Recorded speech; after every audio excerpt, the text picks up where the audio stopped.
Hello gamers. Today I want to talk about my journey into video games. I started playing video games when I was, I don't remember honestly, maybe like 6, 7, and then it was alright, it was pretty fun. It was one of my sweeter memories in video games. One of the favorite video games that I want to talk about, well, not really talk about, it's not my favorite. Actually, well, it is my favorite, but I'm not specifically talking about this game, was Counter-Strike Source.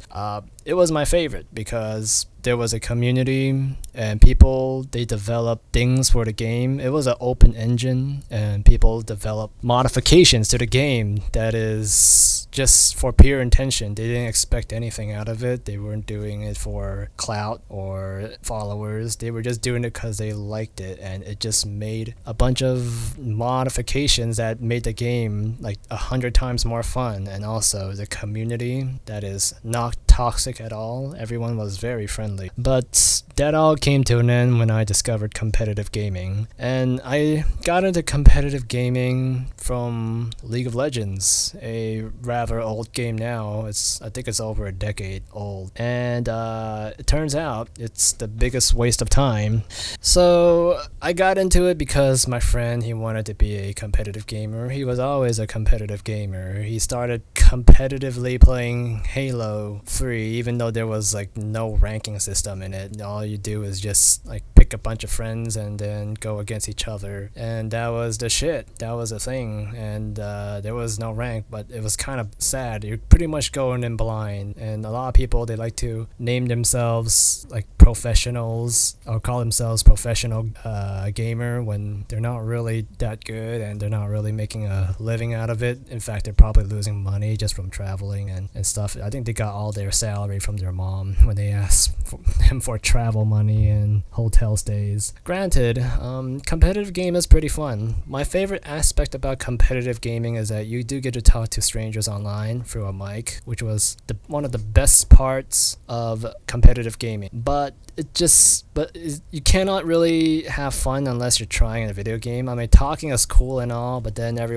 once you have control of your character and you're playing a competitive game, you pretty much have to try. Like, it's like going to a casino and not gambling, like just to hang out. Like, that wouldn't make sense. When you're in a casino, you might as well just play a few hands, or else you'll be bored to death. And many problems with competitive gaming. To start off, bugs. The game is not perfect. There's a lot of problems with it, and like software engineers, they build something and there's gonna be bugs, but then they do like to take their time fixing a bug. Unless if it's absolutely game breaking, then they will patch it up within a week, which is still a long time. Otherwise, they don't really care. Bugs happen, and then when it messes people up, then not a problem. We'll fix it eventually. Don't worry about it. That's their ideology. They don't really care enough to do it immediately. They just take their time and probably play games inside their company that they're working at. And then there's rigged games where people have the edge if they have more in-game purchases. Now, they like to say, if you buy a skin, our gaming company, we only sell cosmetic effect items. We don't sell anything that will give you an edge. But that has proven to be wrong. Like, there has been evidence that people that spend more money on a game do get a higher rank. Yes, there is that possibility that, I am very good at this game, I might as well spend a few bucks on it. That is true, but then in the end, the better your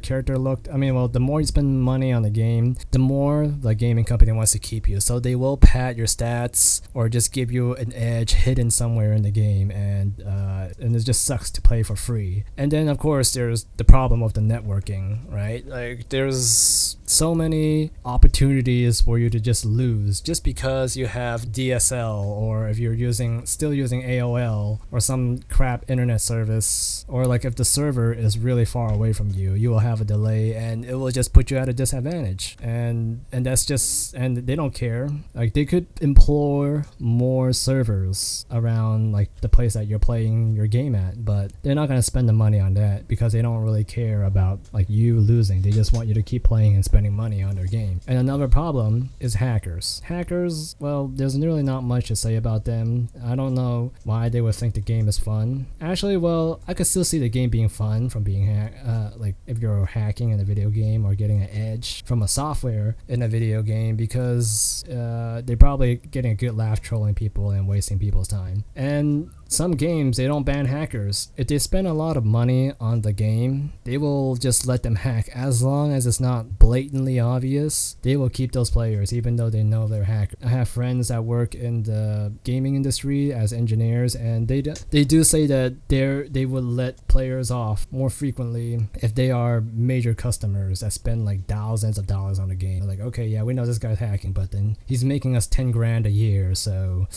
we cannot slap our customers in the face like that. Don't bite the hand that feeds you. And despite all these problems, the game will compensate you for the time lost. So they're not going, like, if there's a game where there's a blatant hacker and then you lose the game and you lose your rank, the game's not going to care about your problem. Like, oh, thanks for reporting this player, we're going to get rid of him. And then as for the rank you lost, yeah, just keep playing the game. Yeah, don't worry about it. Yeah, just keep playing. There won't be any hackers, I guarantee it. It's like, it's not like, I just lost something I put a lot of effort into, and you're just gonna say, well, you could solve it yourself. And it's not fair.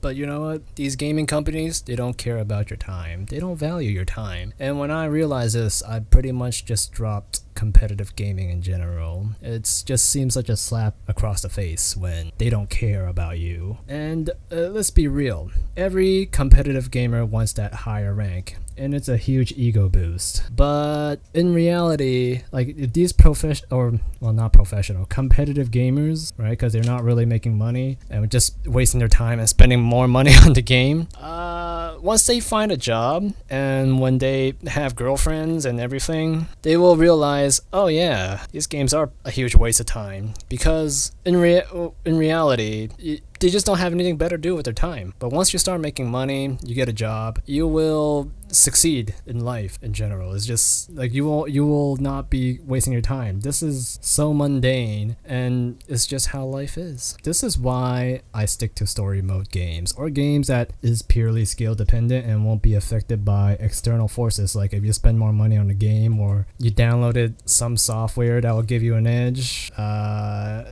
I remember one of my, all my favorite games are story mode games. Actually, well, except for Counter-Strike Source, but all my top 5 favorite games are non-competitive games, is because it makes sense. It is fair. It doesn't screw you out of your time. It is purely for entertainment and not for scamming you, which is, I mean, I know, like, I'm not the only one that thinks this. I know a lot of guys at my workplaces and at my previous workplaces that I would never expect to be competitive gamers in the past, but they acknowledge the fact that games are rigged, and the only way to deal with these rigged games is to just not play it at all and just get a job and get a life, buy a house, get a wife, and live a more happier life. I don't know why I keep calling them professional gamers. These competitive gamers, they are not happy. They are pretty miserable. Unless you're making bank like some professional gamer in Korea, you're not gonna be happy. That's just a fact. And when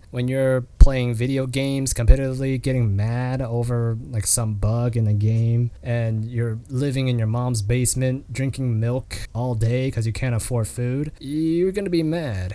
Those people honestly should just get their life together and realize what is realistic or not. So I implore you guys to stop playing video games, because it's just common sense.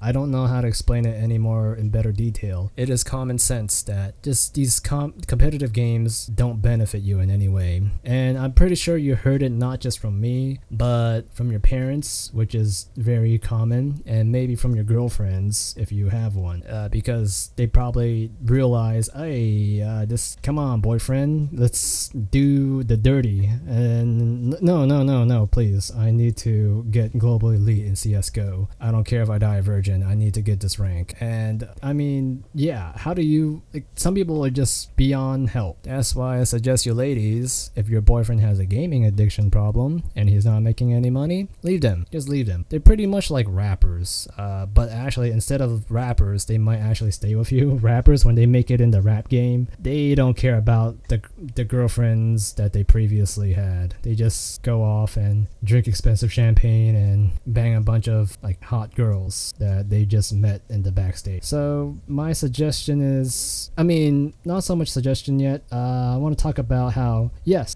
it's a cute dream to have to become a professional gamer if you're a child. It's totally fair. I mean, when I was a kid, I just thought that, oh yeah, I could play video games for the rest of my life and then make a living off of it. I mean, you could do that now in this day and age. It sounds really obscene back then when there was very little going on the internet. But as a child, it seems good. And even as an adult, just playing video games, making money, like PewDiePie, it's totally awesome. I don't disagree. But unless you're naturally talented or extremely entertaining and you're at the top 0.001 percentile, you won't make a living. It's literally harder to make a living from gaming than dancing, which is why I suggest that you guys don't waste your time. Spend your time on something real. Go make your money, go buy your house, develop yourself, develop your mind, find someone you love, and be happily ever after.